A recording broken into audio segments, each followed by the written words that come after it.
5 अगस्त 2019 को मरकजी सरकार ने जम्मू कश्मीर की खुसूसी हैसियत को मनसूख करते हुए वादी को 2 मरकज के ज़ेर इंतज़ाम इलाकों में तकसीम कर दिया और इस वादे के साथ कि जम्मू कश्मीर में तामीर और तरक्की का नया दौर शुरू होगा।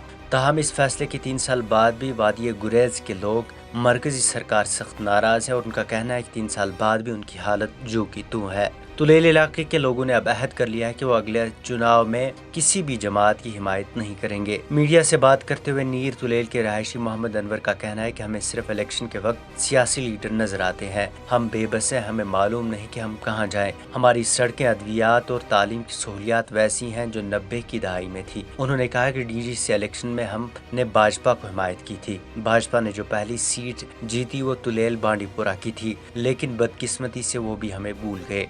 अब हमने यहाँ से इलेक्शन बाइकआउट करने का फैसला किया है।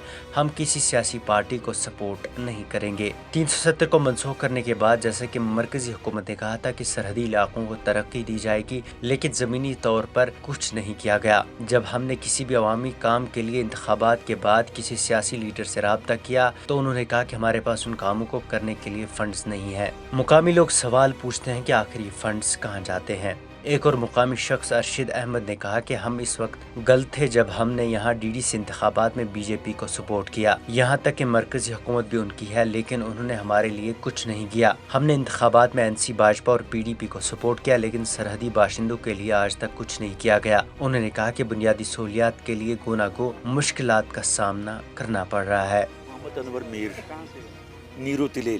हमें नामुमकिन, हमें नहीं लगता किसी भी पार्टी को सपोर्ट किया जाएगा। हमें यहाँ बाइकाट है। कोई भी पार्टी आ जाए तो वो हाथ मलते यहाँ से जाएगी, किसी को कोई फायदा। हमारे पॉइंट पर बैठे हैं, अब खुद देख लीजिए किस चीज़ का डेवलपमेंट हुआ है। किसी भी चीज़ का कोई डेवलपमेंट नहीं हुआ है। वादे तो बहुत किए जाते हैं लेकिन पूरा कोई वादा होता नहीं है। 67 साल मेरी उम्र है। कहीं इलेक्शन आए, कहीं एमएलए आए, कहीं मिनिस्टर आए, कहीं वजीर आजम बदले, लेकिन हम कभी नहीं बदले। हमारी हालत कभी नहीं बदली। बेरोजगारी है, पसमानदा अल एरिया है, बर्फानी एरिया है। यहाँ कभी भी कुछ भी हो सकता है। 22 जून यहाँ बर्फ़ पड़ी, आप लोगों ने भी देखा होगा, आप लोगों ने भी सुना होगा, लेकिन किसी चीज़ की कोई सहूलियत हमें यहाँ नहीं मिलती है। किसी भी चीज़ की, किसी किस्म की कोई फैसिलिटी हमें नहीं है। ना तो मेडिकल की है, ना रोड की है, ना हमें किसी मिनिस्टर की कोई सुविधा है। वादे तो बहुत किए जाते हैं लेकिन पूरा कोई वादा नहीं किया जाता। यहाँ अगर धूप होती है तो रास्ते में चलना मुश्किल हो जाता है। धूल आसमान को छू लेती है। यहाँ से सर्वे चीफ इंजीनियर भी चलता है, एमएलए साहब चलता है, डीसी साहब यहाँ से इस रोड से चलते हैं।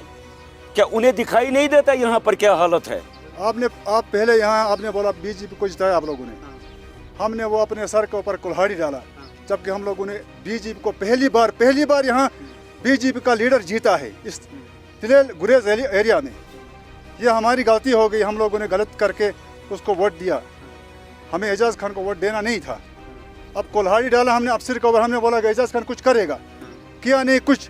इस साल पूरा विंटर फकीर मोहम्मद खान दिल्ली में रहा, वहाँ जाकर मोदी को बताया पूरा तुलेल एरिया मेरा ही है। मगर कसम खुदा की खाकर बोल, मगर यह बात मोदी के सामने ये बात हमारी पहचानी है। कसम खाकर बोलता हूँ, यहाँ उसके 20% भी वोट नहीं है फकीर मोहम्मद खान की। वहाँ से पता नहीं उसने 2 लाख लाया, 3 लाख लाया, करोड़ लाया, वो अपने ऊपर वो खर्चा करेगा। गरीबों को कुछ करता नहीं है। पहली बार यहाँ बीजेपी जीता है। 1996 में यहाँ सीट दिया, गुरेज तुलेल के लिए एमएलए की सीट दिया। पहली बार एजाज खान को यहाँ बीजेपी को वोट दिया। हम लोगों ने अपने सिर के ऊपर कुल्हाड़ी डाला।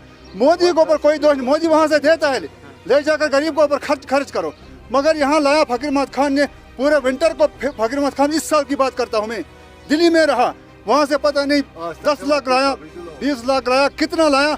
वो अपने रिश्तेदारों के ऊपर, अपने घर के ऊपर खर्चा करेगा। हम गरीबों को कुछ मिलता। Bureau report, time 8।